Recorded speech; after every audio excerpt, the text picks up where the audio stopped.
When the water's rushing up your neck and the ground needs your feet,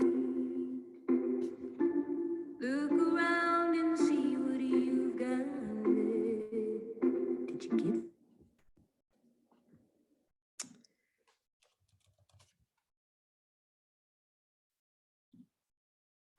Hi, everyone. Thank you for coming. I'm Eliza. I use she, they, and we pronouns. I work with the Prison and Neighborhood Arts and Education Project, and I'm going to get us kicked off. So this event was organized by Love and Protect, the Prison and Neighborhood Arts and Education Project, the various departments at NEIU and various departments at DePaul University. And it is the culmination of several months of letter writing events. And if you're interested in hearing more about letter writing events, you can email loveprotect@gmail.com to learn more about that. And I'd also like to thank the sponsors for this event: Survived and Punished, Moms United Against Violence and Incarceration, Women's Justice Institute, and Ascend Justice. And so this event will be recorded, and throughout the panel, you'll be able to ask questions in the Q&A. And then there's also ASL interpretation, which if it doesn't show up on your screen at any point, you're able to pin the folks doing that. And there's also live captioning. This can be a heavy topic, so please take care of yourself and always feel free to step away at any time and do what you have to do to engage in the most healthy and sustainable way for yourself. Now, I will introduce our facilitator, Colette Payne, but before I read her bio, we'd like to extend a particular recognition and honor to Colette. Today, she passed her review board and earned her undergraduate degree through the University Without Walls. Yes, yes, yes. Illinois University. Yes. For those who know Colette, this is unsurprising. She's a fierce, generous, and a tireless advocate. True to form, Colette finishes her review board, a somewhat stressful event, and hours later is here with us today. What has always mattered to Colette is the we, not simply ensuring that she is free, but that all people are free. Her life work is to support people impacted by incarceration and also to challenge systems that diminish and often end people's lives. A learning fellow with the Prison and Neighborhood Arts and Education Project, Colette continues to advocate locally and nationally to challenge our nation's racist and sexist reliance on the prison industrial complex. Most networks of systems impacted people, most centrally, she continues to create and build radical networks of systems impacted people, particularly women, who are leading the campaigns and projects to build the world we know. We celebrate Colette and know that she will continue to earn degrees and other accolades. And we value her collective leadership, her brilliance, her kindness, and her vision. Woo! Yay, Colette! Okay. Absolutely. Thank you all for that lovely recognition. It is the love that keeps me going, the love for my community. I am Colette Payne, and I am excited to be here. I'm the director of the Reclamation Project with the Women's Justice Institute. We have 3 goals, and they take a lot of organizing. Since we're talking about organizing, our goals are to cut the women's prison population in half by 50% and beyond, reduce the harms caused by current policies and practices, and improve health and well-being and outcomes among women, their children, families, and communities, and those who identify as. My preferred pronouns are she and her. When I think about organizing tonight's event and how much time and dedication it took to do this, one person that comes to mind that was supposed to be here is Takanzi. This panel is most definitely incomplete. We lost our dear friend. Her dedication, her soul, her commitment to this work is truly appreciated. And oh, I'm not on camera. I'm sorry. Jesus Christ. I thought I pushed. Sorry, y'all, for the technical difficulties with me. But I'm here. Y'all hear me, right? So we love Takanzi, and Takanzi is truly missed. We lost her. And it is heartbreaking. She was supposed to be here today. We will talk about that and give you ways to support later on through our event.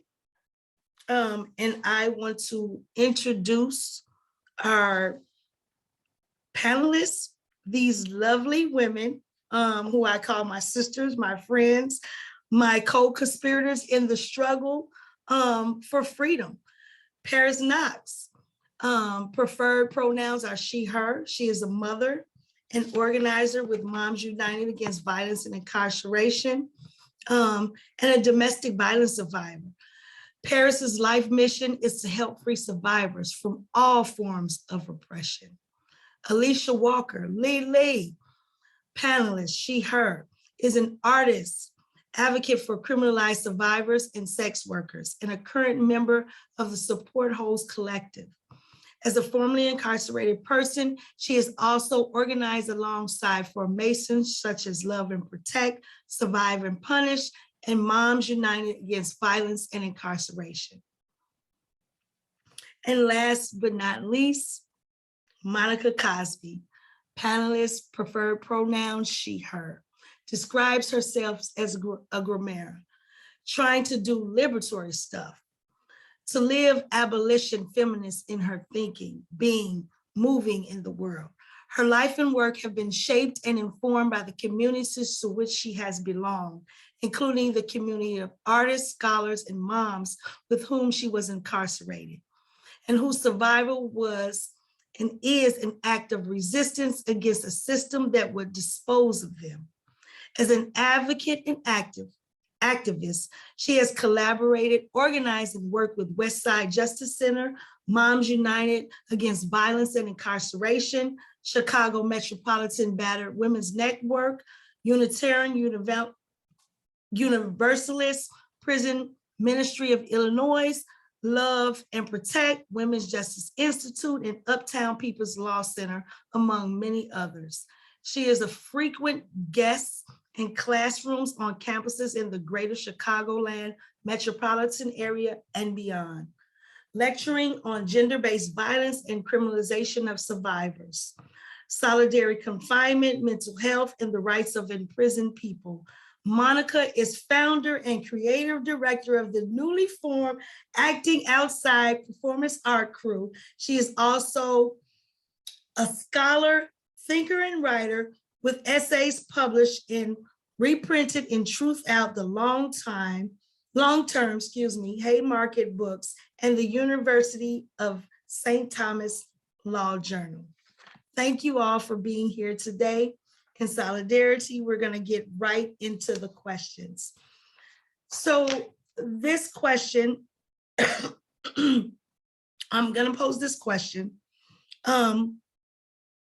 We are all organizers and have been incarcerated. what was your experience organizing inside? And can you give an example of an issue? I'm going to direct it towards all, and I'm going to start with Monica first, since I see you highlighted on the screen. Can you please take your beautiful face off and put it on camera?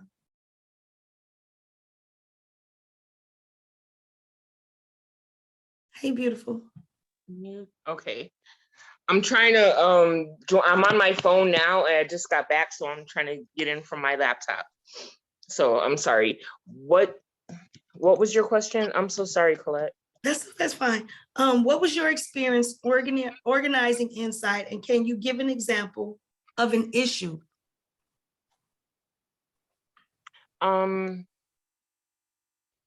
Shit, a whole bunch. At one time, I want to say maybe in the late 90s or the early 2000s in Dwight, there were, I think, so we know how in prison, like we get a new warden or two or three or four or five in 1 year, right? And every time a new warden comes in, they want to like put their foot down and be like, I'm the new sheriff in town, and just do crazy shit, right? Take things from us and stuff like that. So one of the things that we organized around was their attempt to take makeup from us, right? And I think people thought it was like not a big deal, you know what I'm saying? No makeup, but it was just, we liked it and we wanted it, and there was no real reason for them to take it away. So we're like, well, if we can't buy makeup, we're not going to buy nothing. And so trying to organize with a bunch of folks where in a place where we already don't have anything, like scarcity is manufactured, it's not even real. And we know that out here. In prison, it's even more like at a quantum level, right? And so trying to organize to get folks to just not fucking shop when we already don't have nothing is really, really hard. So what we do is like, what we have tried to do is like the people who could shop as much as possible for a few weeks to kind of insulate us. So when we quit shopping, it really hurts the prison, right? And to organize that and then maintain it for a length of time, that takes a lot of doing and a lot of conversation. And it ain't easy, right? But it gets done. We've organized around things like getting laundry services, we need more than like 2 sheets in 1 year, right? Organizing around like the state issue things that we are supposed to have that they won't give us, like underwears and bras, right? Like there was one point where you were only going to get 2 every year, 2 underwears, 2 socks, and 2 bras. And so organizing to make sure we can get that way more often, right? The idea was that not to be in prison, but the things that we could do in the prison to organize around. We organized around, like in all 3 prisons that I was in, around getting like healthier items on commissary, right? Things like that, like just vitamins. Like we shouldn't even have to be organizing to just be able to fucking buy vitamins, but we have to, right? Organizing also looks like tutoring, right? Tutoring for ABE and GED classes. Organizing looks like making sure that people who ain't moving around so well can still get to commissary or get to the healthcare. It's a lot of the same things that we do out here, but it's a lot of different things too, right? Organizing is making sure, like, if there's something coming up that you gotta, like, that there's an event gonna happen in the prison, like a specific church is coming, it's making sure the other people know so that they get a chance to go. You know what I'm saying? It's helping to make sure that somebody can get to maybe Women and Family Services to get a phone call sometimes, right? It can be some of anything.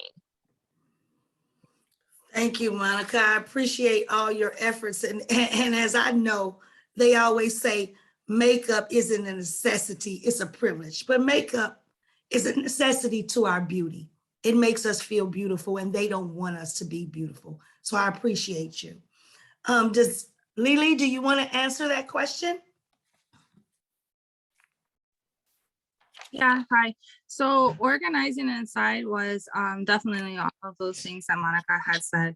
And I can speak, for instance, for my personal experiences when COVID first hit and then the whole country was like on a major lockdown. They had cut all of our schooling, as in ABE, GED, and the college courses. They stopped us from going outside. They kept us in the room for 4 hours at a time and then 2 hours out, one phone call a day, maybe if you were lucky. And it just felt like they just completely stopped us, but yet they were still allowing the COs and the counselors and the teachers to be able to come in and out of the prison and come on the units, but we couldn't go to school. And that just really didn't make any sense with me, because a lot of people that end up having the industry jobs or the good jobs, you end up getting contract days where you can work, where you worked on your behavior, you stayed out of trouble so you can actually be able to get those jobs. And then for them to be taken away because, just like Monica said, there was a new warden that felt like she needed to overexert her power. She kept us on lockdown and our trays were brought. Like, I know that's like a lot of the prisons, but it's just like, it was just like really unfair treatment, because even if we were stuck in our rooms, we still should have been able to continue our education and our classes and our groups that we dedicated ourselves to, that we were actually hoping and praying on to be able for our early release. And so a lot of stuff stopped.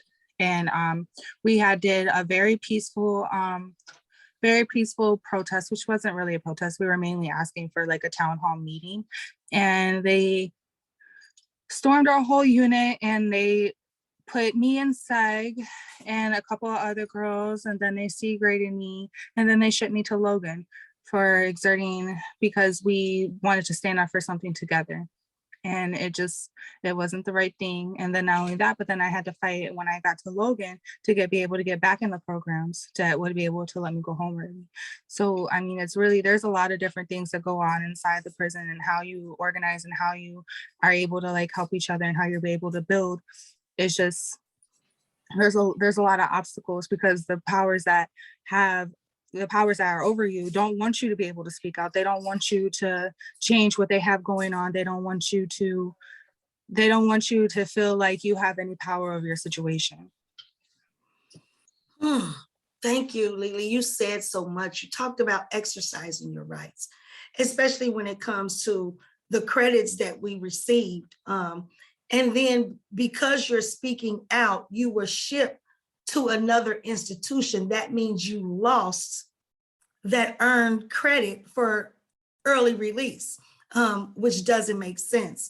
I appreciate all your efforts, and I'm sorry that happened to you, but it happens to so many of us, and I'm glad you are sharing your experience.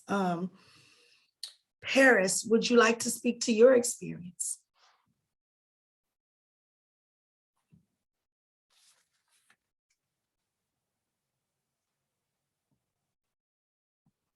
I can repeat the question if you like me to. I can't see everybody. But Paris? Yeah, can you hear me now? Yes. Would you like me to repeat the question? Yes. Okay. What was your experience organizing inside, and can you give an example of an issue? I remember when we went to Logan, they was having issues with us doing talent shows. So we had to I worked for LTS. So that's really how I got involved in that part. So they always had a reason on why they didn't want something to go on. If it was acting out, they complained, but they really couldn't do anything because Miss Pfister, she had her powers to be. So us girls, we just wanted to do a talent show, because when we was in Dwight, and I'm quite sure in Lincoln, they did talent shows, to pass time, to have activities, to entertain. And so they didn't really want to do it. The Logan was still running like it was a man's prison. And so they didn't want to do it. So we had to do a lot of talking, and by me working for LTS, it kind of made me be one of the representatives. On the coming to the table to bargaining. No, it's not going to be no chaos. No, it's not going to be sexual splitted. It's going to be respectful. I had to be that voice to ease their mind on the things they thought that we was going to do.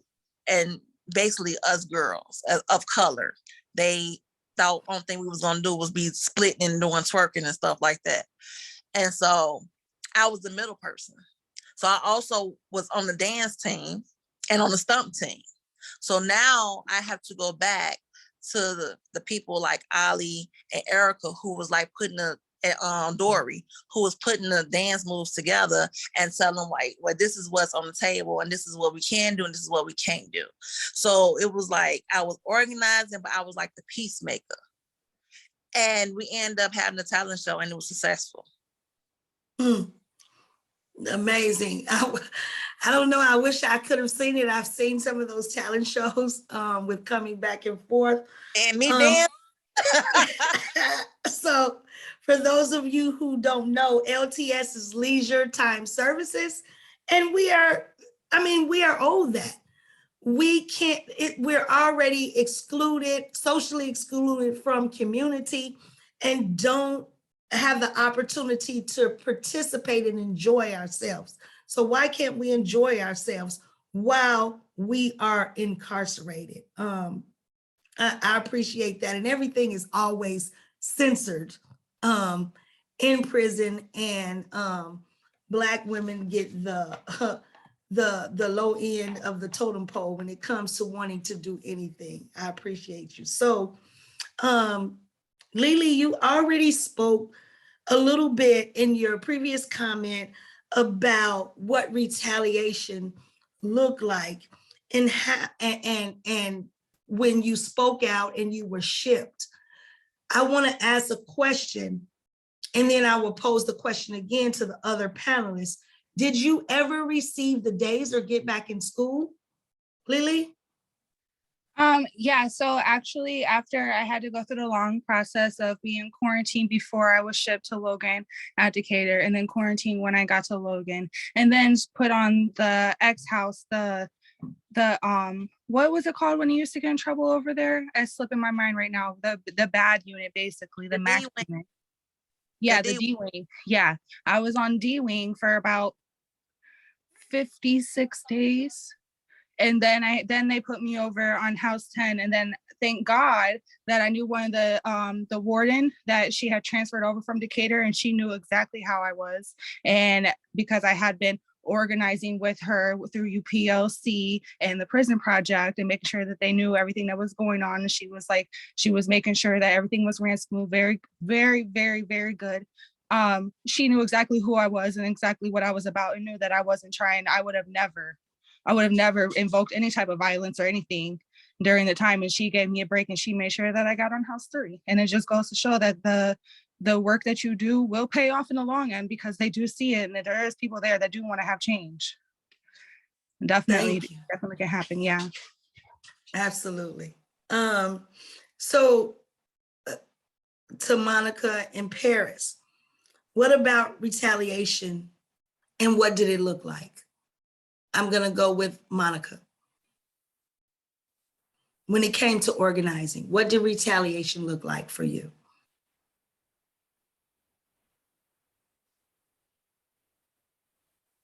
Okay, I'm going to go with Paris. I didn't experience retaliation.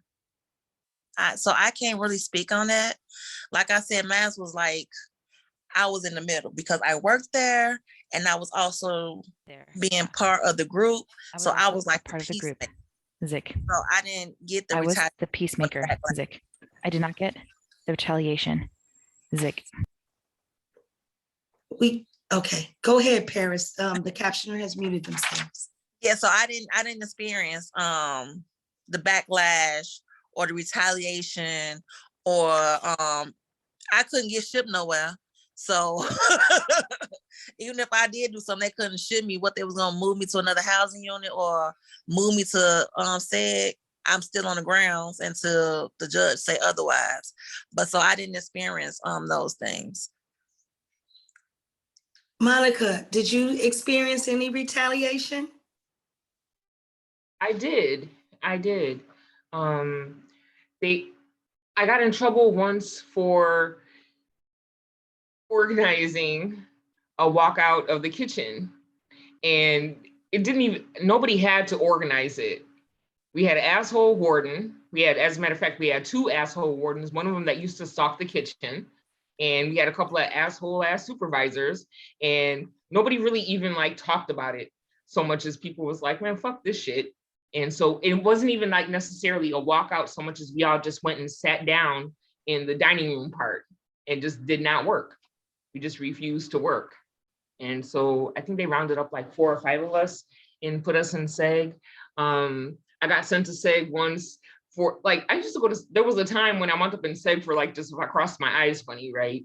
I went to SEG once for, and I don't know if this like really counts as organizing so much as I told the CO about themselves, which is like a regular occurrence. But the thing that happened was me and I was in a dorm. I want to say I was on C2.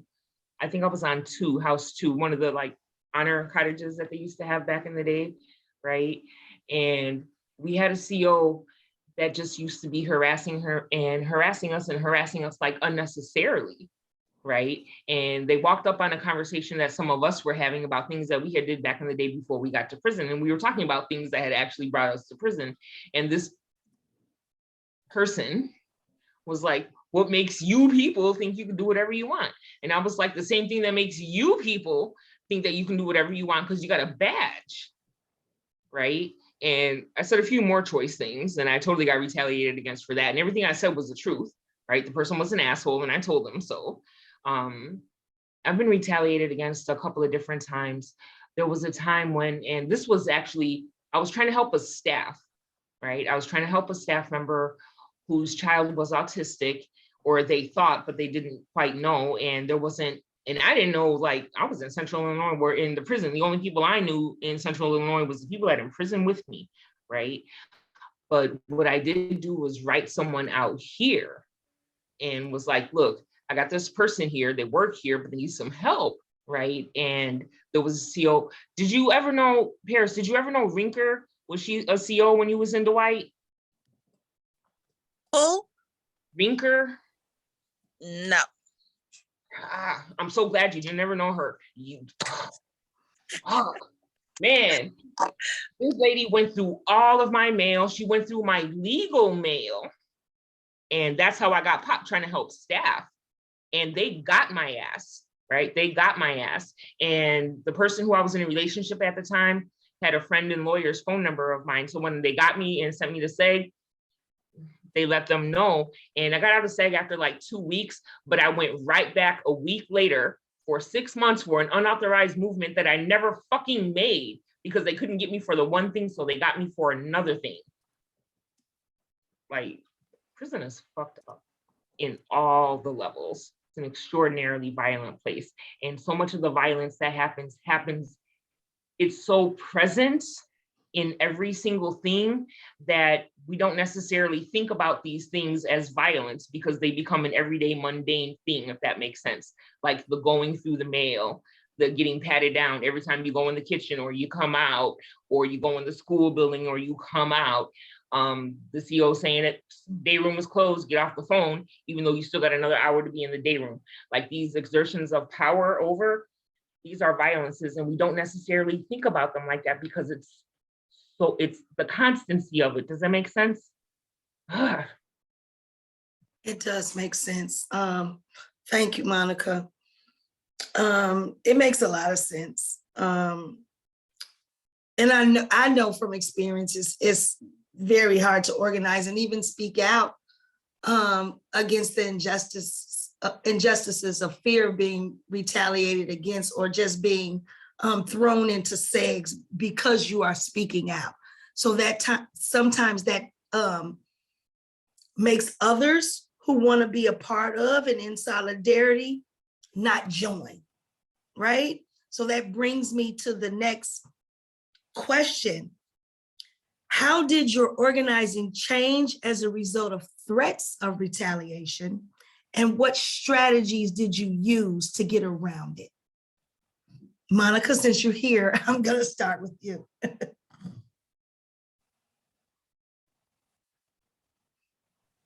Please read, I love this question. Please read this question for me again.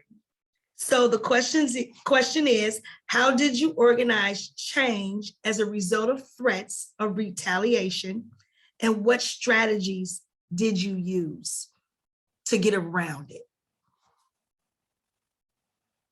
I wasn't quite as loud, right? So I picked some of my battles, and I wasn't quite as loud and quick to cuss the police out and shit.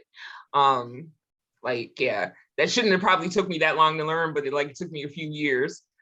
And also the advice of like friends that had been locked up way longer than me, that was like, fool, there's another way to do it, right? And at a certain point in 2006, I left. I shipped out and I went to another prison, right? I couldn't, for all kinds of reasons, right? For all kinds of reasons. I had like a few years where I just, every time you looked up, I was in seg for something. And I was tired, right? I couldn't get my mail. The only communication I had with my family was through the mail, and my mail could never catch up to me because I would be in seg, then I'd get out and go to a housing unit and then go back. And so like my mail never caught up to me and shit. So part of it was I left. I was not as quick to like write a kite, right? One of the things I figured out, even though people told me, but like I just was hard-headed and didn't listen, like I tried to do a petition. And even though folks told me, fool, don't do that because they're gonna get you, I was like, they can't do nothing to me a judge didn't already do. And I did the petition and then they got my ass.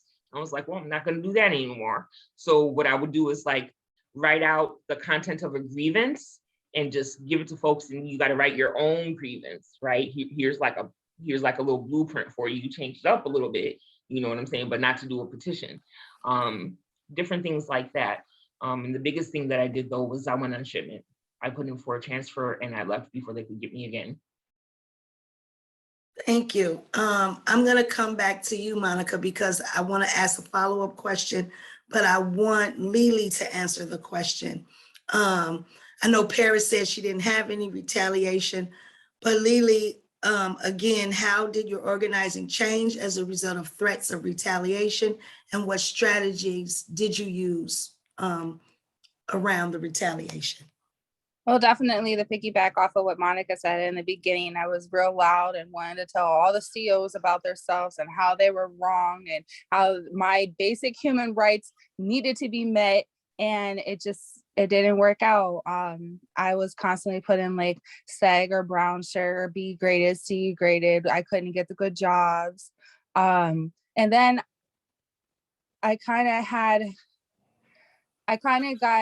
had like a couple of like older women that had been locked up for a long time, and they had told me that they were like, you got to fill out grievances, you have to be on it. One of the major ones, Sandra Brown, was one of my rocks during those times. Yes. Angie Oakes also. They definitely were like, hey, we're going to fill out these grievances. Tell us what you want to get done. We'll get the rest of it. And then it was just like our whole circle would just make sure that we did the right thing. And then it took more into politicking with the CEOs and having to play the devil's advocate and or having to be like, oh, I think you should do this. And then eventually ended up becoming like, I guess like with the unit representative, like, hey, they would be like, hey, Lily, can you go talk to the CEO to see if this can happen and blah, blah, blah. And I would be like, yeah. And that's actually why I ended up with why I was the one that got shipped, because I was the one that asked to speak to the warden, and I was talking to her in our quiet, silent, peaceful protests. So out of all the things that I've learned that you can't really demand in a system that's designed from the start to against you. You have to work your way. You have to find your loopholes. You have to be consumed with prison culture. If I can put it, if you basically have to fight their way, the way that they would fight, and you would have to use their language and the things that they like to hear, what opens their ears and their minds. So a lot of that was like a learning experience that you kind of had to work through, and you only got from trial and error. And so during that time, it was hard, because your inner voice wants to be, and I just want to punch you, and then your outer voice is like, well, actually, sir, that's not how I feel. I feel that we should. So but it made, when I came home, organizing and being able to deal with people's personalities and characteristics and habits, it made it a lot easier for me. So it was definitely, I can honestly say it was a learning experience to try to get people to listen to you when their beliefs are completely different from yours. Absolutely. I like that. So I want in response to what you and Monica have said, you talked about grievances. And when it comes to grievances, we already know that there is a lot of retaliation around that. Whatever grievance you write, it doesn't get to where it's supposed to be, like who sees it, and it's supposed to be confidential. What did that look like in relation to grievances? Go ahead. You got it. You got it, Lily. I can honestly say one time I wrote up a CO for looking in through the windows because during the shower, and it was his cousin that came up and told me that this is not written the correct way, and there's plenty of different other scenarios, and like I would get not my bag at commissary because it was one of the family members' cousins that I wrote up or something like that, or it could be it's their boyfriend or their friend, and one of their people see it and your grievance never makes it, or you end up getting retaliated against, or your room's constantly searched, or you get tickets for reckless eyeballing. like there's so many different things of how they can retaliate.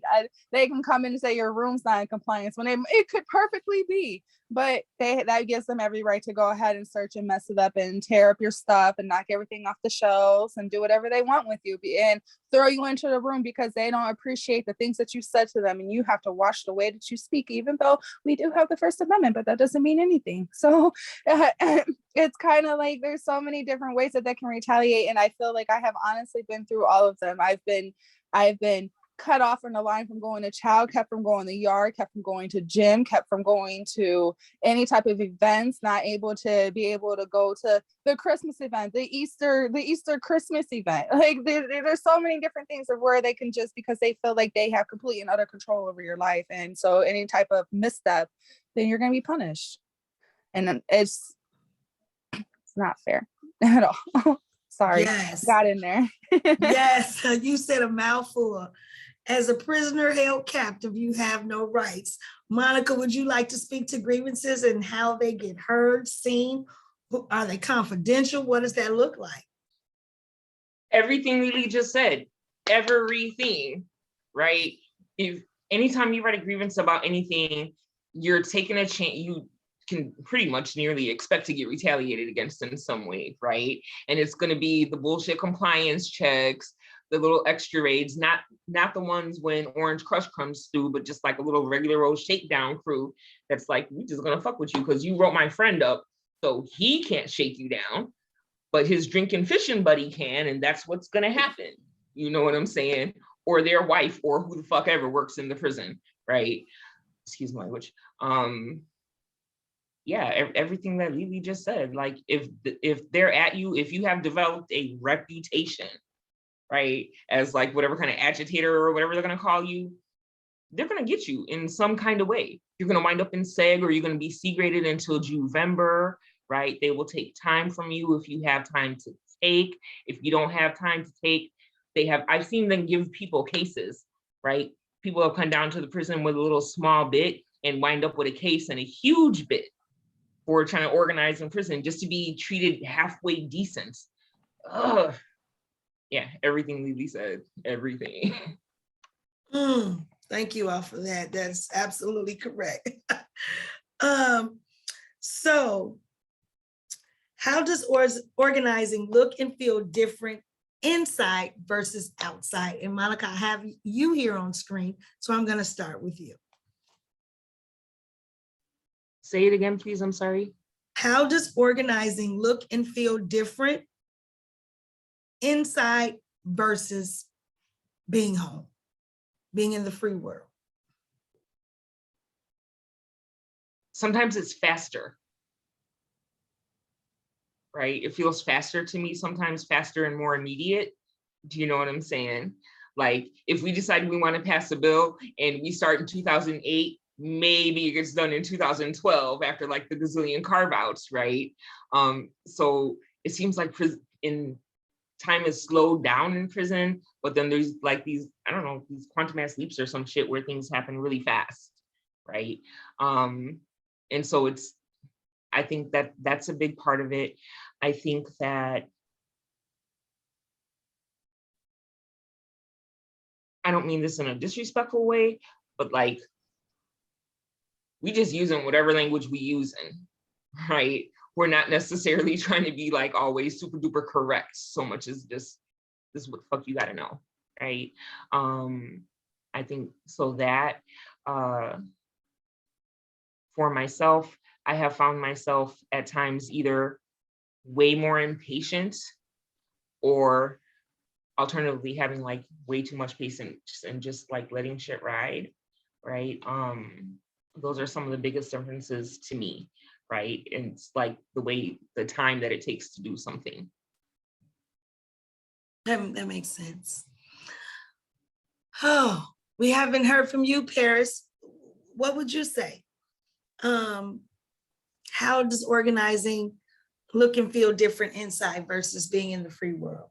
The free world. The free world. To me, it's the limitations, because in prison you limited.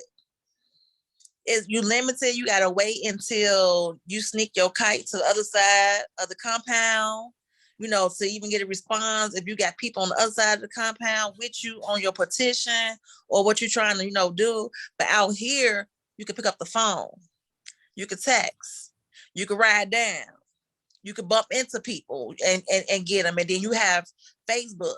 So you got the people that's hitting the share button all the time. So that's the difference. Is so to me, like Monica said, move faster. It moved faster out here because you're constantly doing something. In jail, it's a standstill because you got to wait to get a response, to see how many people you have on your team, to even see a result. Out here, you see the result as it happened. It could be, you can get a result in a phone call. So that's my difference between organization and rallying and doing things. Yeah. Lily, would you like to speak to that? I guess I can say for me, it's a little bit different, but kind of in the same context. For me, when we wanted to get something done, I'll just take, for instance, at Decatur, when COVID first hit, there was Survived and Punished had a couple of different organizations that they had teamed up with to be able to send like each indigent inmate at least like $25 for like soap and personals, you know, that way that everybody would be able to wash their hands and stuff like that. And it was like when we put the call out and we got it, it was instantly, oh, this person needs this person needs this, da, da, da, da, da. Like we can make it happen. I feel like when you're inside, you're organizing towards survival. You definitely are organizing towards survival to make your living arrangements livable, to make it more comfortable for you and other people that you're around. So that way there's not so much conflict, there's not arguments. You have to rally together. Out here, I feel like there's limitless ways and opportunities for us to be able to get our word out and to be able to bring people. There's people, I could just honestly say, from when everyone was rallying behind my case, I was getting letters and emails from people in Norway, China, Europe, and it's just like to be able to have that response from people out here and knowing that they care about little old me while I'm inside is just amazing. And I know that all the work that we did while we were inside and then we're bringing it out here is doing nothing but showing people that you can always. I feel like you have to organize inside to be able, like what we're doing, how we are. I feel like organizing inside has taught me how to be able to push it forward and pay it forward for when I came out here, if that makes sense. It does. Thank you all for your perspectives. What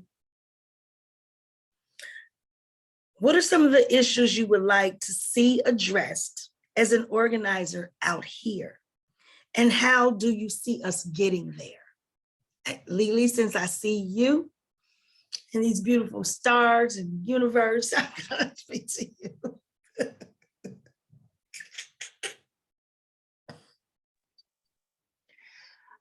Honestly, what I would like, I feel like what like Survived and Punished and Support Hoes, what we basically organize around is harm prevention. That's what we organize. But I want to get to the part not harm prevention, but harm reduction. You know what I'm saying? I want to get to the point where we're actually getting the people that are in Congress to be able to make the bills, like how Monica had said before, the Illinois prison, the registry list. Like, there's so many different things of that, what we can do. I just wish that we would be able to get it more and pass more laws to be able to help these people from when they do end up coming home. Like, we're getting a lot done. We've made a lot of leeway. We've made a lot, but there's still so much more work to do. And it's just about rallying and focusing and being able to do something that's going to hit every group and every demographic and every way that everybody identifies, to be able to make sure that it's going to end up being equal. And I mean, that's at the end of the day, that's what we're all working towards. I just feel like if we can, I wish I could pinpoint like a specific thing to start, you know, like there's so many places. At least when I was inside, I knew where to start. Okay, I had to do this and I had to talk to this person to get this result, and I had to do this and da. And now here it's like, okay, here's the cause. Here's what we can do to garnish attention to this cause, hopefully. So I kind of just, I don't know. I just wish that I kind of had, if we could like connect on all different levels and kind of have like a blueprint of where we're all fighting for and come to a common ground where we can all start. I feel like that would be better. That makes sense. I'm sorry if that makes sense. It does make sense. There's so many issues that need to be addressed. It makes perfectly good sense. I appreciate you for saying that. I mean, I think folks are doing a lot of great work, and sometimes folks work in silos and we don't know all the issues that folks are working on.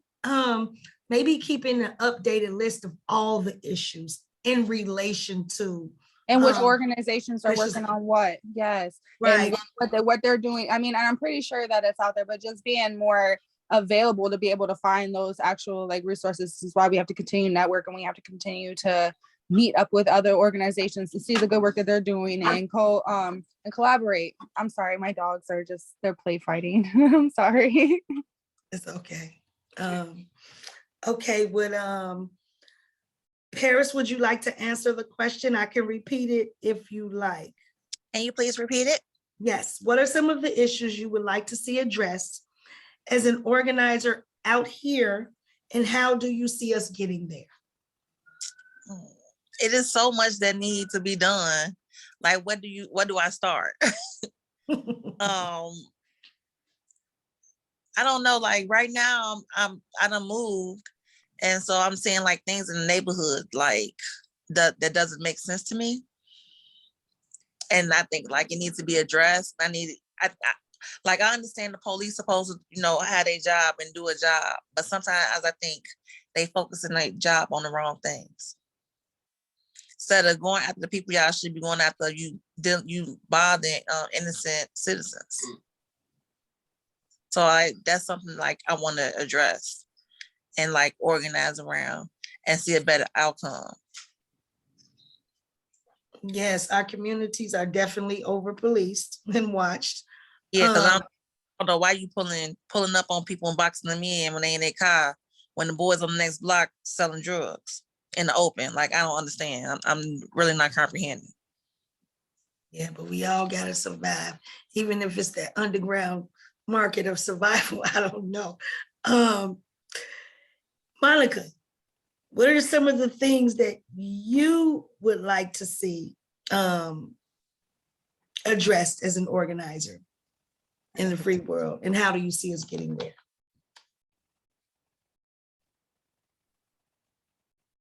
I would like to go to bed tonight and wake up in the morning and we have achieved abolition and everybody has a motherfucking place to live and enough food to eat and health care, and we are not in danger from domestic and gender-based violence and all the stuff, right?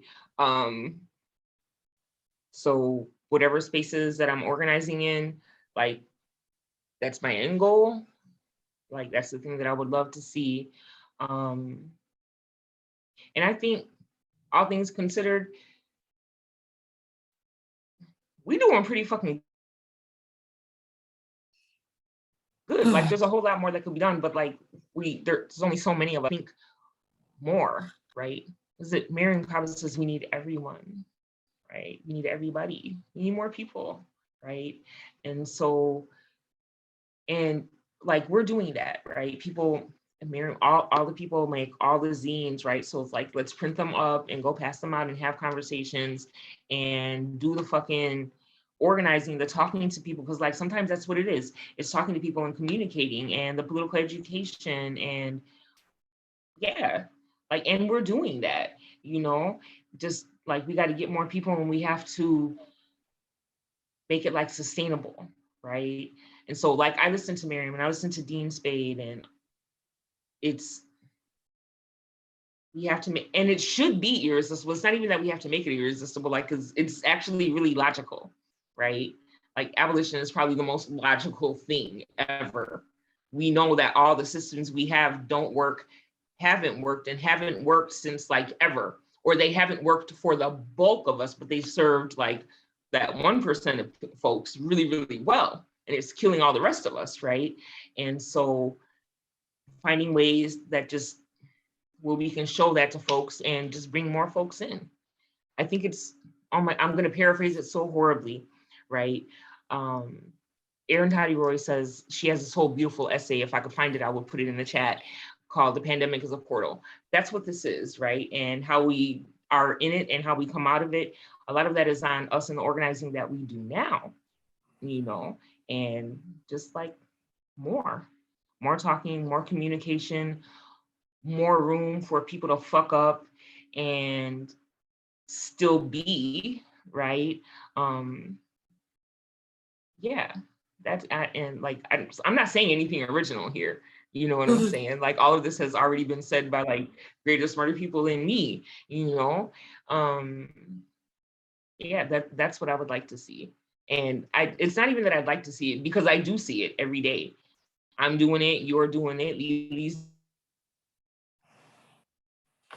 doing things in some capacity somewhere, you know? And so I guess it's like, for me, it's reminding myself that we doing this shit everywhere. And we're gonna get more people and we're gonna do it all. And ideally, hopefully in my lifetime, I'll get to see it. But for sure, my grandkids are gonna fucking be free. That's what I got. Oh, that's so Or interesting. two. Yeah, I We talked about grandmas that now. today. I'm like, oh my God. Like, they like, do you feel optimistic? And I'm like, fuck yeah. I'm like, I have Fuck yeah. to. I have to think about my grandchildren. I think about those who came before us and how we're still fighting the same fight today that our ancestors fought, and we're standing on their shoulders. But then I also think about, what does safety look like in our communities? And what does safety look like under the watchful eyes of the law? It looks different. We know what we need to feel and be safe. So I appreciate you all for those comments.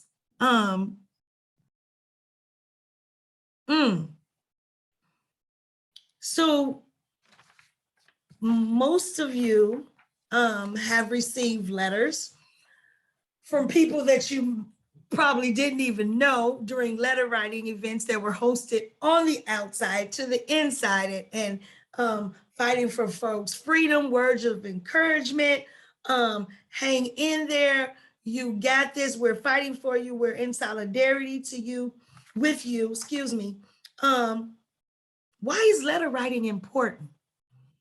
Even email, because you know they do emails now, but how does that look different? And why shouldn't we lose the sight of writing actual letters versus using the email system, but both are equally important? Can I go? Yes, Lily, you can go. I'm going to share a little story of why letter writing is so important. So I had a case for 2.5 years at Cook County, and I was shipped, didn't know what to expect, didn't know what I was getting myself into. I mean, I heard about the roundabout stories from people who have been down before. And as you all know, that X house when you first come through is something vicious. From the way that you're treated to the living arrangements to the food, it was a lot. And I was at my end. I had missed the first shop. because my mom didn't know how to put money on the books and I wasn't getting any mail. I had no communication with no one. My PIN didn't go through. My numbers weren't on my list. There was nothing I possibly could do. I was just felt so alone. And about 10 days into my my ex house, being over on the B wing, I started getting flooded with mail from people just reaching out to me and telling me that they believed me and that they sympathize with my story and how they supported me and my movements and how they promised, you know, to be there and spread the word, and hopefully they would, you know, that we could get people to fight for me. And that meant so much for me because my whole entire case, I was told to be quiet, that I was wrong, I was judged, I didn't know that I had a community, and it took support hoes and Survived and Punished for them to start organizing around me and my case to let me know that I was so relevant out there in the world. You know, like it meant so much of being completely confined into this room and taken away from everything, no communication, no nothing, to getting letters from complete strangers telling me that it's going to be okay and that they heard about my story from all over across the country, other countries, and just them telling me that they have my back and that to keep my head up and to stay strong and to, you know, that just if I needed a friend or a listening ear to talk to, that they were there. Like I got so many beautiful letters. And when I was at my deepest, darkest place, I couldn't even see the time that I was looking at. So it meant so much to me just to be able to have those and to be able to cherish those and know that, literally to know that there were people out there that didn't look at me like I was a complete disgusting monster, the way that the court system had made me feel. And honestly, those letters throughout my years of people still telling me that we're still fighting for you, we're still signing your petitions, we're still doing this, we're still doing that, we're still here for you, I heard about your story, we're keeping you in our prayers. Like, it could be the smallest thing. I remember there was a lady that just would send me little Christmas cards every year. And it meant the most to me. It meant the most to me to not feel left alone in a place where you're taught and you're brainwashed into thinking that you have no one. Thank you, Lily. Monica, would you like to speak to that before we go to Q&A?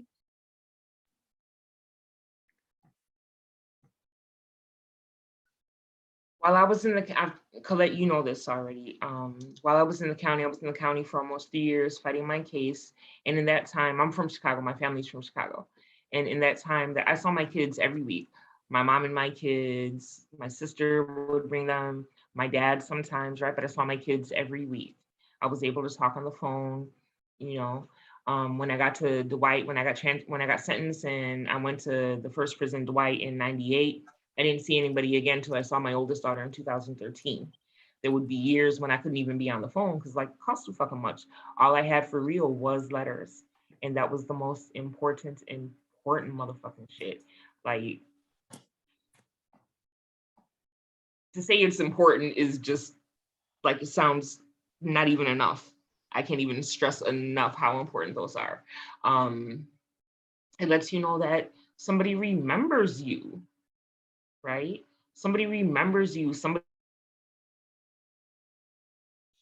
still knows who you are. You still have some kind of connection to out there that somebody believes in, right?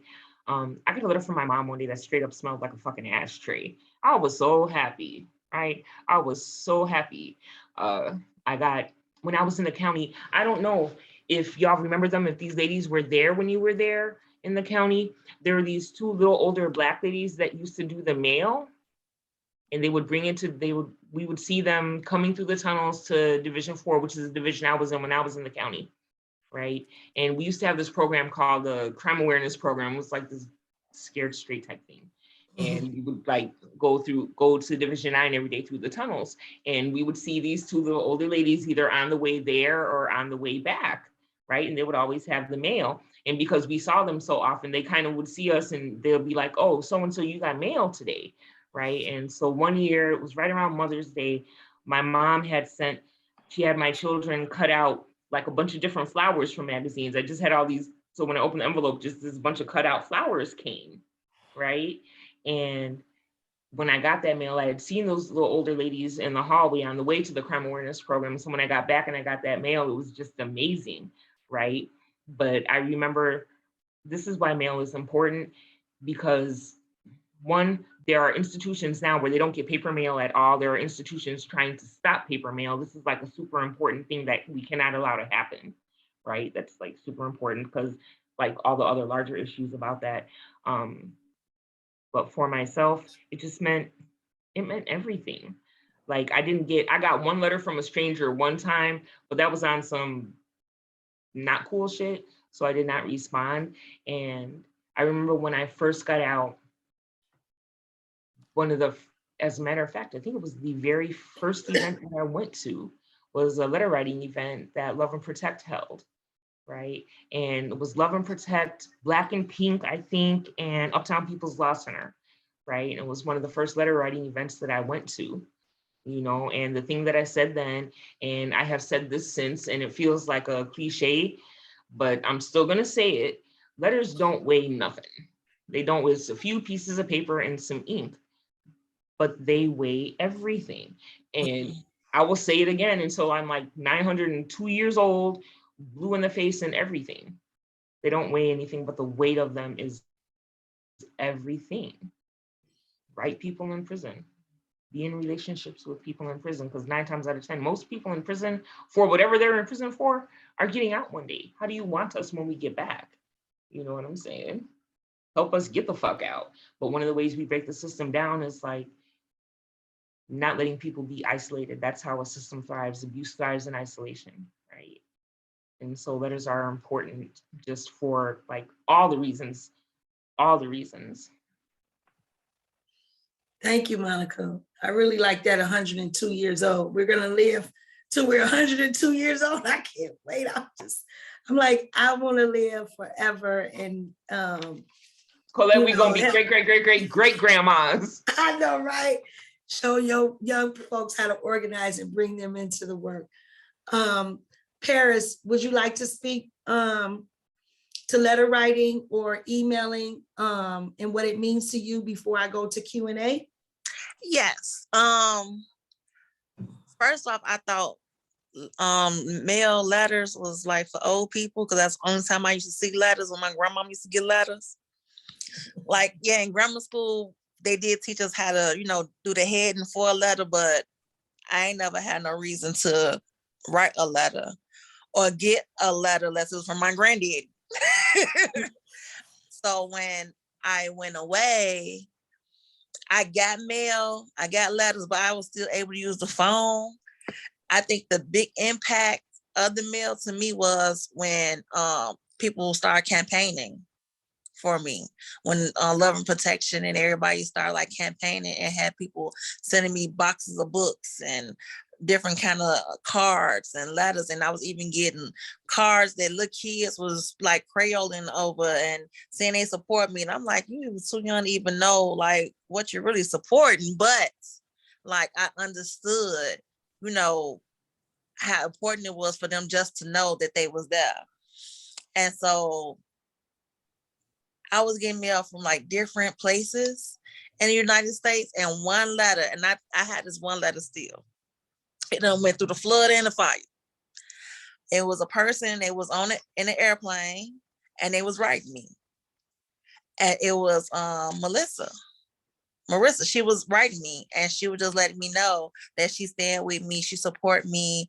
And I kind of like fanned out for a minute because I watched her case.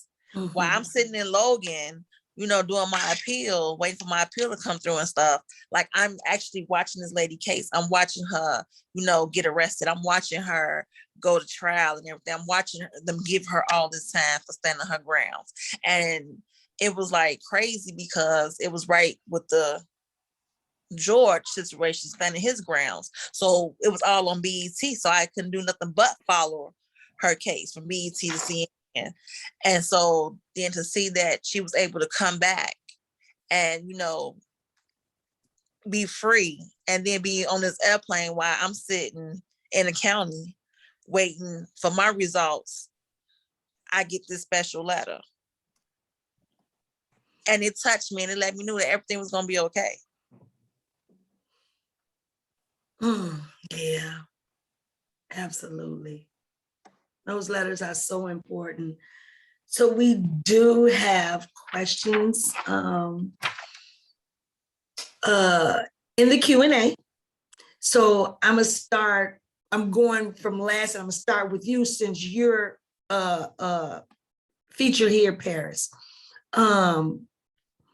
People are interested in how you all became organizers and activists. So that question is to everyone. With me, I think I just blindly walked into it. I remember talking to Holly, and she wanted like somebody from my family to stand up with her and, you know, be part of the campaign for me when I was in the county and stuff. And so I remember calling my mom, reaching out to my mom, asking her to do it. And I felt like she was a perfect person to do it because she has also been through domestics with my father. So she knew that aspects of what was going on. And so, and I remember telling my mama, you never know, this might, you know, end up being like a job. I never foresee me actually coming home and like speaking, like I want to be in classrooms and speaking to kids, because kids is the ones who see domestic, and they the ones grow up either being an abuser or being abused. So that was like something I wanted to do. I never thought that I would be out here walking with you guys, talking. I like to be in the background. I used to hate being in the front. Like I hated being the mediator or the peacemaker. I just wanted to be in the background. But when I came home, I end up walking with you guys, and I end up talking and seeing that I do have a voice and using my voice. And so that's how I became an organizer or an activist. It's just me speaking my truth, me speaking what I have been through.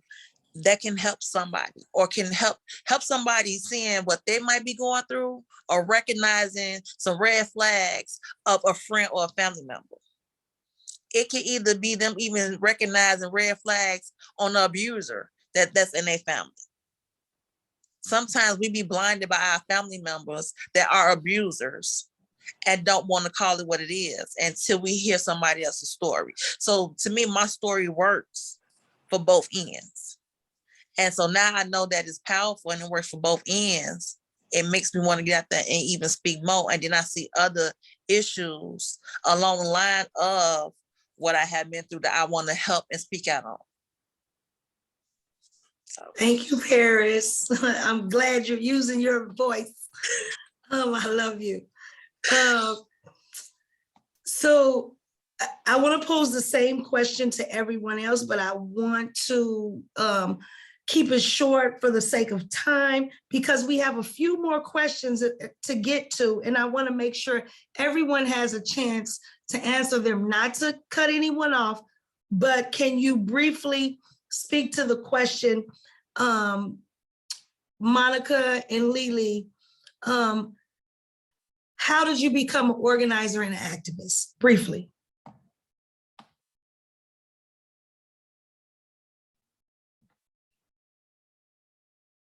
Growing up in Chicago, my earliest political education and activism was, I don't know, maybe starting in about 7th, 8th grade, around different student issues at school, but then more so when I was a teenager and started working with Uptown People's Law Center and Chicago Area Black Lung Association as a teenager, and moving on into larger issues beyond there, right? Getting involved in my local school council, and then of course around mental health issues and substance abuse issues. And then I moved more towards activism around gender-based violence, going through the things that I was going through in my life, and then being locked up, right? And so I've been doing this for it changes depending on where my locale, the way I was doing it. It was out here and then there was prison. Thank you. How about you, Lily?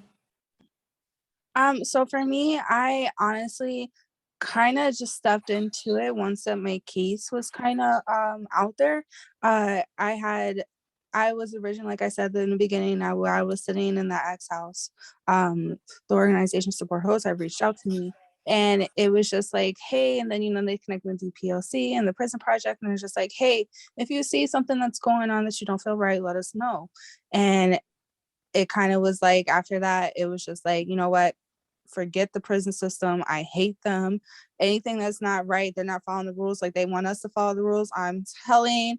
And it just kind of turned into, okay, so I'm not just trying to get the police in trouble. I'm trying to help the other women. I'm trying to see what resources that we can get them. I'm trying to figure out the law so people can go ahead and put their clemencies in, or they know what to look for the law library, or connecting them with the right people that can answer their questions, or telling them that they've been because of mistreatment or retaliation against or anything like that. Just making sure that the people that can actually do something and step up, and that the people listen to, the administration, make sure that they heard our voices.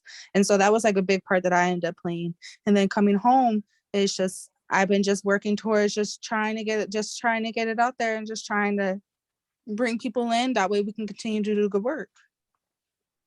Absolutely.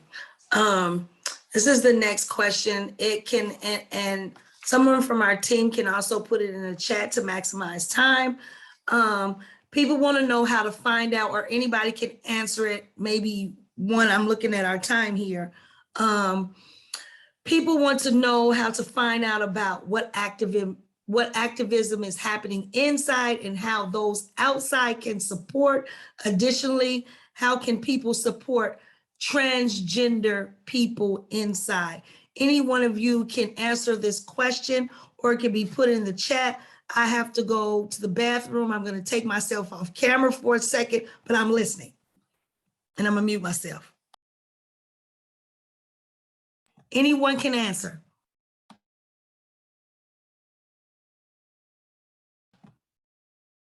Okay, I'm not going anywhere. Or it can be put in the Q&A chat for folks to respond. Okay, we can go to the, because I'm missing part of it.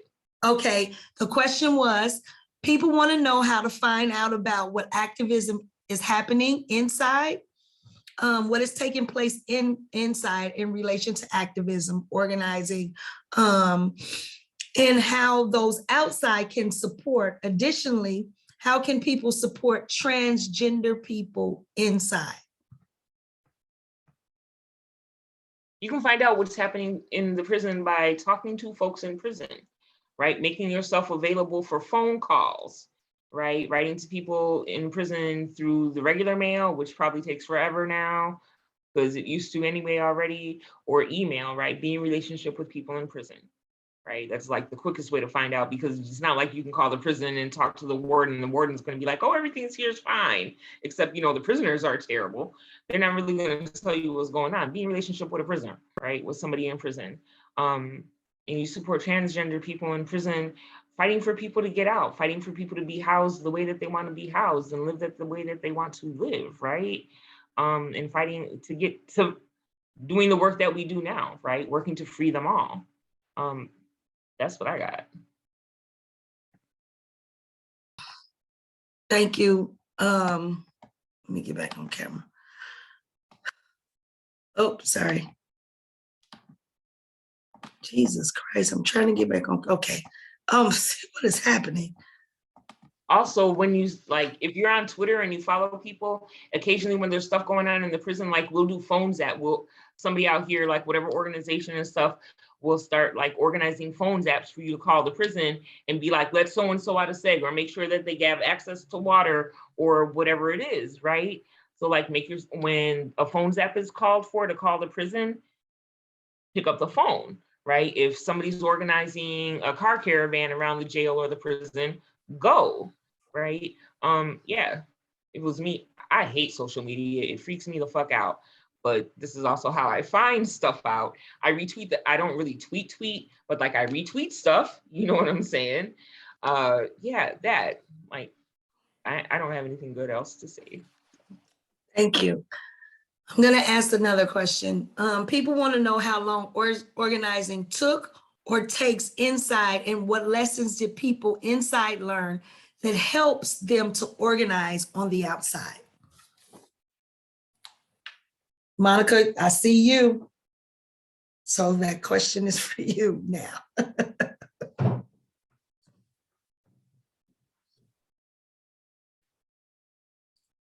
You want me to repeat it?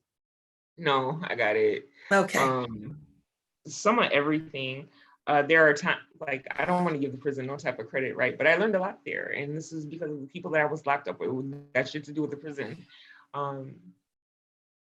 I learned to be more patient and more compassionate with other people and myself, right? Both. To be compassionate and to be forgiving without allowing myself to be shit on, if that makes sense, right? And to be able to, I think it helped. And one of the things I learned, and I guess I already knew it, so it was like I learned it, I relearned it, and in a different way in the prison, but that it made more sense to survive together than to survive as individuals shitting on each other, right? So this is one of the things that like really became, like, it's a thing that I knew before, but coming to prison with the intensity of scarcity and anger and all the like, and so really coming to understand in like a really fuller way, like we have to survive together or we don't survive, not without like all kinds of motherfucking horrible, nasty scars. Does this make sense?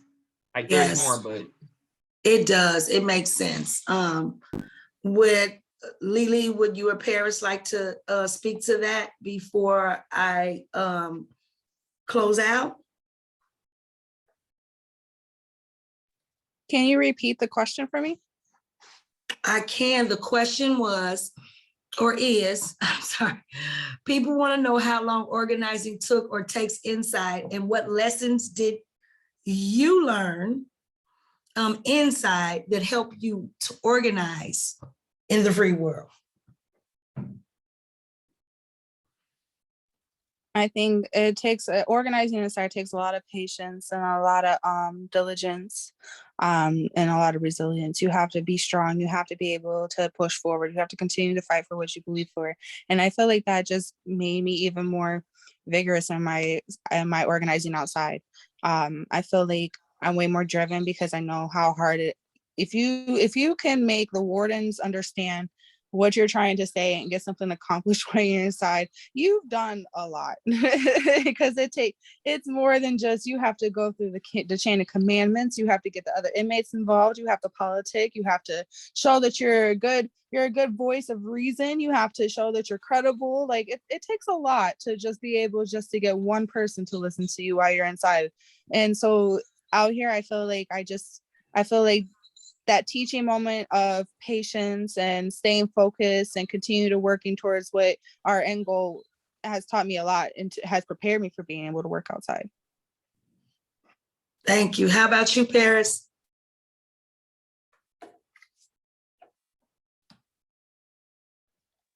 Like I said, like I really didn't do no organization like deep like they was doing in there. So I really don't know the difference because I didn't do it. I just know what I did out here.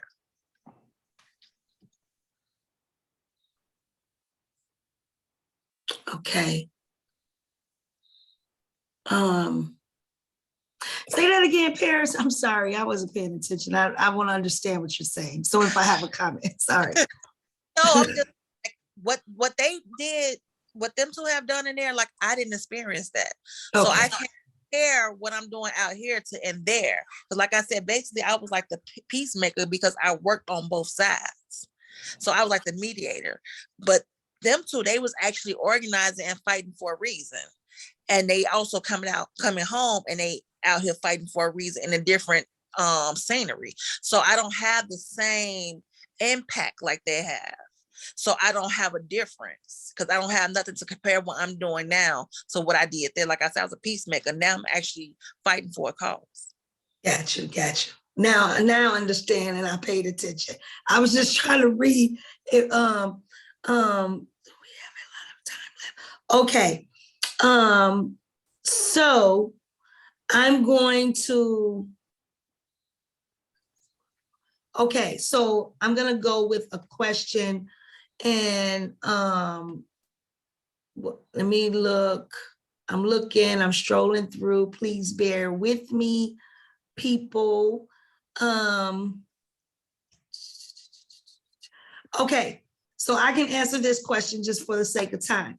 People aren't super familiar with terms like petition or kites and etc. So petitions are something that is written, agreed upon by everyone who is a part of the organizing, and you sign your name to it. You will go to SEG and it's called Exciting a Riot if you participate in it. Just so folks know. And SEG is segregation. For those who are in federal prison, it's called the SHU, Segregation Housing Unit. If federal folks are on here, but it's basically still the SHU, SEG, segregation, all of that. And kites are just letters that they say, fly me a kite.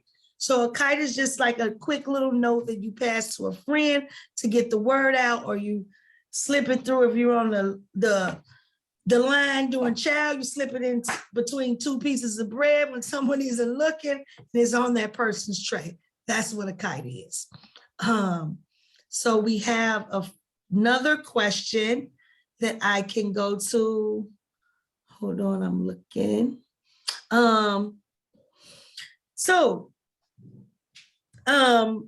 What do you think could be the first big step that must be taken to help people destigmatize ex-incarcerated people? Moni put the kites out of the prison Twitter. I like that one. So what do you think could be the first big step that can be taken to help people destigmatize people that have been incarcerated? Because, you know, there's a stigma, there's this false narrative. What could help people stop socially excluding us from society? And those could be any people. It could be places where we're looking for a job and we don't get hired. It could be people like mom and pop housing, landlords, people who rent to us. What do you think could help them and destigmatize their beliefs of incarcerated people? Empathy and compassion. A lot of people need to completely understand that every situation that lands you in prison isn't because that you're a bad person, but you might have been left with no option. There's so many women that I ran across that had literally no other option but to do the things that they had to either get away from their abuser or to make enemies for their children, protect their family. There's so many different things. So you can't judge a person based off of an experience of what they went through one time, whether that's the experience that landed them in prison or an experience that made you look at them completely different. Everybody deserves a second chance. And I feel like that's the biggest thing in society that we need to work on, is giving people second chances, because I believe no matter what, there's good in everyone. So at the end of the day, I feel like community and love is the biggest thing to being able to rehabilitate anybody that's been incarcerated. So like that's the first big thing. And I really feel like compassion and empathy is a major part of why people still are, oh, you've been incarcerated. You're not good. You're a bad egg. And we want nothing to do with you. You don't look good in our brand or our company or organization or around our friends or our family because you've been incarcerated. We don't care to know what the situation is. It's just where you've been. And everyone shouldn't be treated like that. So I feel like once we bring the awareness of that and people, and they have the compassion and empathy, I feel like we'll be able to move forward. That's just where I feel like a lot of things should start off with. Like there is a lot of companies that are actually being able to like start hire formerly incarcerated people, in which that's great. And we are going in the right step as far as like employment goes, but the jobs that we're overly qualified for, we still can't get because you have had a background or you had a mishap in your past or anything like that. So I feel like really just judging is like the big thing, but I don't know how we're going to get over that hump. Everything you just Monica, said, go ahead. everything Lily just said, for real, everything you just said. I really don't, I can't add nothing. Like it's all of that. People have to make it, even if you think we're the worst people ever, we're still people and we're still here and we're not going no motherfucking where, right? People get out of prison every day for everything, you know, and just people are just gonna have to accept that. Like I would like to be welcome, certainly. You know, I would like us all to be welcome wherever we end up. You know, I would like nobody in prison, period. But as long as people are getting out of prison, people are just gonna have to, as long as we have prisons, people are going to go to them and get out of them, right? That's just the thing. As long as we have this made up ass poverty and all the rest of this shit, and prisons are a thing, we're gonna have them. So if people have a problem with people in prison, going to prison, coming back from prison, they should have a problem with fucking prisons and the whole system set up to make them and make people to go to them, if that makes sense. I'm trying, I just caught, like, I felt really, really angry just now. Okay, Yeah, everything Monica, you said, I'm done. Monica, I want you to channel that anger to another question that is directed to So, to your point earlier, how would you approach making this work irresistible to people with lived experience? That means having had an arrest or conviction.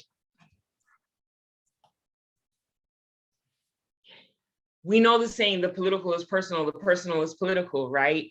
So like expand on that. Like, let's help people get politicized, right? Let's help people get politicized and make sure people are straight, that we really, really have the things that we need. You know, it's kind of hard to concentrate on this one thing when, like, I don't know where I'm gonna sleep tonight. I might be depressed, I might be schizophrenic, whatever, I got a lot going on. You know what I'm saying? And I just need to be okay. And I just need a minute, right? Make that shit irresistible so people know that they're not alone. If they're going through something, and I can call Paris at 2 o'clock in the morning. I'm not in trouble. I just need somebody to talk to because I'm going through a thing, right? Like there's so much, like, this is gonna take me even more to think about, but yeah. Make sure people are straight, right? We need places to live. We need food, we need healthcare, we need mental health care, right? Let's start building that for each other and make new ways of mental health care. Because like the shit that's offered in prison ain't shit, right? When we think about like so much of the things that we have now, making that irresistible to me means other than what we have now. Do you know what I'm saying? Like, expand on the things that we have now that are working, right? And the shit that ain't, knock it off and do something else. And if that new thing doesn't work, knock it off and do another new thing, right? Be creative and just be and be happy, celebrate more, right? Like that's something I need to do because I have been like hypercritical of late and that's not even cool, right? And for myself, I think I fully appreciate having somebody tell me about myself. Like if I'm getting bogus, too big from britches, whatever it is, fucking tell me. You know what I'm saying? Don't let me run. If you're my friend and you love me, don't let me run around with lipstick on my teeth, right? Yeah, like, I'm sorry. That's all I got. No, you're fine. So I have a question. Following your release, what were the best resources you found to integrate yourself back within society and treating your mental health? I'm gonna start with Paris and then I'm gonna go to Lily because I wanna, spread it out evenly. Paris, can you answer that question? I think with me, when I came home, I came home to a community of people who have been where I was at. So that's what helped me mentally. People understood that I was coming home, and I didn't know what home was. People understood that I didn't understand that the world was different, that it was not 2005 anymore. So by me coming home to people who have been where I've been, they was able to guide me and hold my hand and walk me through it. And so I was grateful for that. And when I mean, like, not only reintroducing me to Chicago, sense of direction, getting a job, everything, all those things was from people who have been convicted felons, who had done those. Not Dr. Oz, not Dr. Phil, not Oprah Winfrey. People who have walked down the same path before me was the ones who helped me. And if it wasn't for them, I don't know where I would have been mentally. Because when I came home, I was spooked and I was lost. And it was for many reasons. Like, everything was different. The people I knew wasn't the people that I knew anymore. And my father wasn't here. So that was a lot. Like, people have grown up, grown apart. Some people were still stuck where they was in 05, and I wasn't that person that I was in 05 anymore. So it took the village of the people who have walked this path helped me with my mental health. Mm-hmm. Thank you. Would either Moni or Lily like to speak to that? Yeah, I would. So I don't know how many people here have watched Shawshank Redemption, but Yeah, that's my favorite. Yes. do you guys remember, it was in the movie, it was one of the most, like, I watched it when I came home and cried, cried. But he had said something in the movie. He was like, when you first go inside, you end up hating the walls, and then you end up appreciating the walls, and as time goes on, you end up needing the walls. So I can't speak for everyone else, but for me, I definitely went through that. I had became accustomed to the walls. I knew how everything worked. I knew what to expect, my routine. I knew who was coming, what was coming in. I was completely comfortable. I did a little decent amount of time. And I came home and I was petrified. I was scared. I didn't see the point of being outside. I didn't see the point of trying so hard. Like, I was completely lost. I went through a complete mental break. I was crying constantly. I didn't trust anyone. It was just the worst experience for me. But I had people that were there to listen, and even though they might not have fully been incarcerated before, they understood. But what it took was for me meeting up with my sisters that I had been incarcerated with, and then being like, we went through the same thing, and you're going to be okay, and you're just going to pass, and you're going to get back into it. And just learning and integrating back in, it was hard. It was really hard, because the world is completely different when you're accustomed to living a certain way, living in a box, in a bubble, and then you come out to the complete free world and everything's out in the open, and you have to figure everything out, and nobody shows you that technology is not the same that it used to be 8 years ago, and it's no longer all the new apps. I couldn't even work my Facebook or my phone. I was simply dialing and texting for like a good 2-3 months because I just couldn't figure it out. And the relationships had changed, and I still had the prison mentality of, hey, if you're not this, or you're not doing this, and then you're not really a part of us. And it was a lot. Like, it was a lot for me. So being able to come home and having that time and having the community and the resources that I was able to get my hands on that were afforded to me, it made a big experience in my growth of being able to reintegrate back into the world. So it was a lot. I'm not even a full year home, and I'm still getting it. Still getting it. Breaking those thought patterns that were instilled in me during all those years, because what they teach you in there is not the same thing that you need to be able to do when you're out here. So they make you think in your mind that you have to live a certain way, and you have to think a certain way, and you have to be prison culture and prison thinking and brainwashing is real. Like, when everyone is everyone is mandated to kind of think the same thing and follow the same set of rules and do the same thing every day to keep the peace, you get accustomed to that. So yeah, it was a lot for me. That's the beauty of this panel, our unique experiences. And, I haven't done as much time as you all have, but I guess when I put it all together, is how many times I've been to prison, it will equal up to that much time.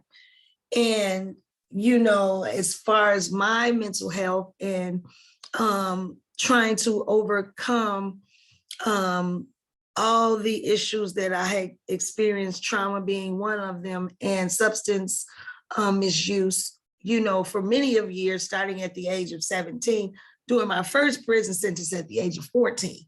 So, and what did that look like when it came to my mental health? So, I cycled in and out the system for many of years, right? And I remember coming home from that last time and just crying, saying, I don't want to go back. What am I going to do? And of course, I sought out AA or NA, and, but then I almost felt like a victim in there because, as a newcomer, you would have people that weren't well and have worked on anything prey on you. And want to do more than just 12 step, because there's 12 steps in recovery and it would be a 13 step added. And like, what? That's not what I want to do. I'm just trying to get well. So, I had to seek out a therapist just to make sure I was okay, because I experienced a lot of things. But I say all that to say that's the beauty of this panel, our unique differences and experiences that help shed light to the many issues that women face during and after incarceration. Let me see, do I have another question? Let me scroll up. Okay. Okay. I don't see any right now. So earlier, when we came on, we talked about our dear friend, organizer, wonderful spirit, mother, Takanzi Green, may she rest in power.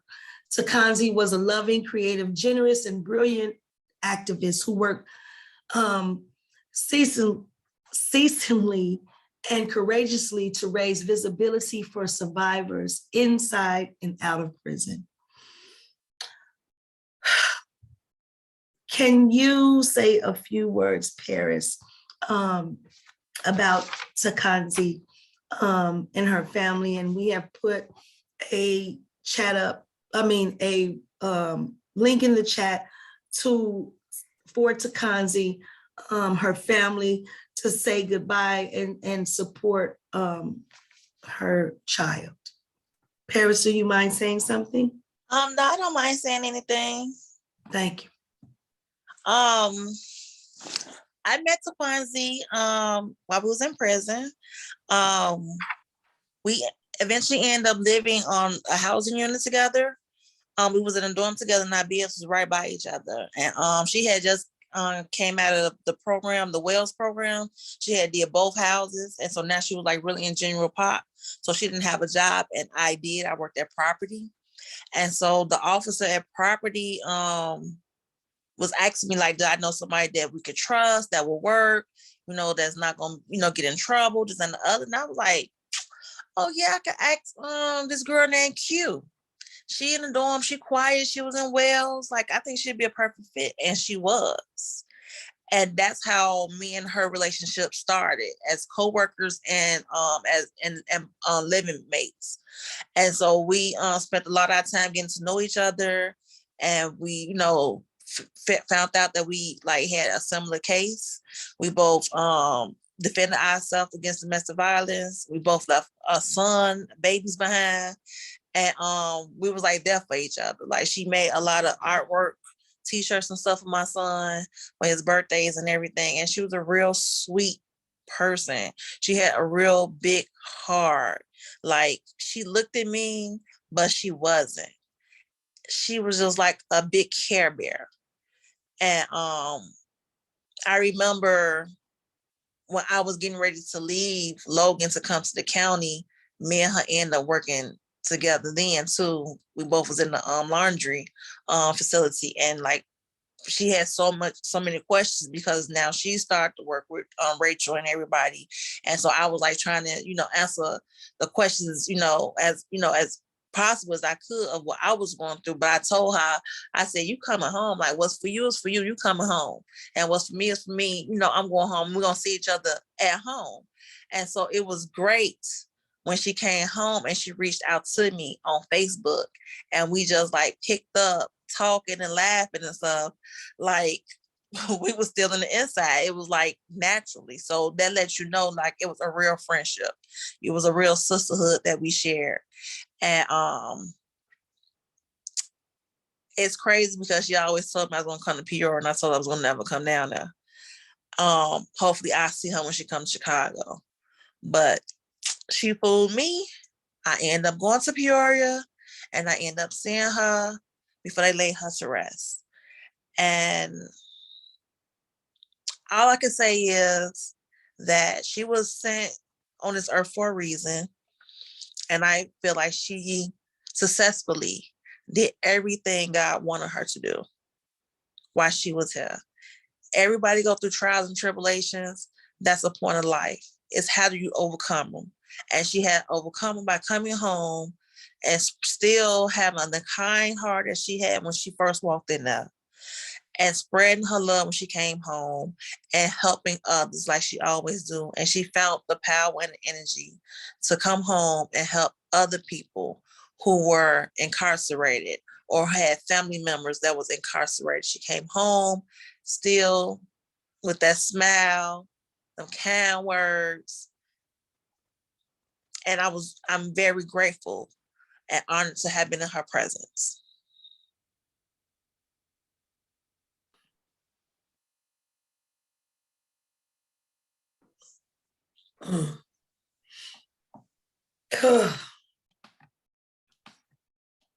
Why can't I get on camera? I'm sorry. You said it all.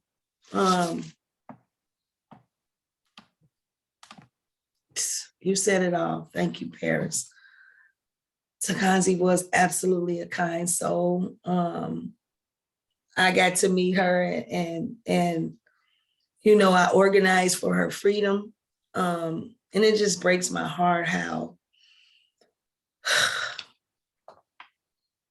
people come home and then they pass, but you said it all. She lived out her full potential, and she did exactly what she was supposed to do. Thank you for that. So I'm going to pass it over to Eliza to close out. And thank you all for joining us. Hi, y'all. Thank you so much to our interpreters, folks handling our captions, and a big, big, big, big thank you to our facilitator, Colette, our panelists, Paris, Alisha, and Monica. Y'all are just amazing. That was very incredible. Just learned so much from y'all, and thank you for, sitting here and doing so much for us for like almost 2 hours. We really appreciate it. And so just want to boost some things. If folks are interested in letter writing, please reach out to Love and Protect. You can reach them at loveprotect@gmail.com. You could also see the chat. We've been dropping some links for future education. And I also would like to boost 2 events that are coming up. So on April 13th from 6 p.m. to 7:30 p.m. Central Time, Love and Protect and the rest of the Free Bernina team is hosting a hybrid event to support the clemency of Bernina Mata, entitled From #Free Bernina to #Free Them All, Why Clemency Matters. The event will take place at Grace Place with Zoom so that folks can attend online. Watch the Love and Protect Facebook group for more info on this event. And then on April 30th from 11 to 5, the Prison and Neighborhood Arts and Education Project and Precious Blood Ministry of Reconciliation is hosting a community barbecue and mural painting session. The murals are all designed by students that are incarcerated at Stateville. And after they're painted, they'll all be hung up in the neighborhood. And you can see more info on that at the PNAP link that was shared in the chat earlier as well. But yeah, thank you all to our panelists. Thank you everyone who attended. And I hope everyone has a good night. Good night. Thank you.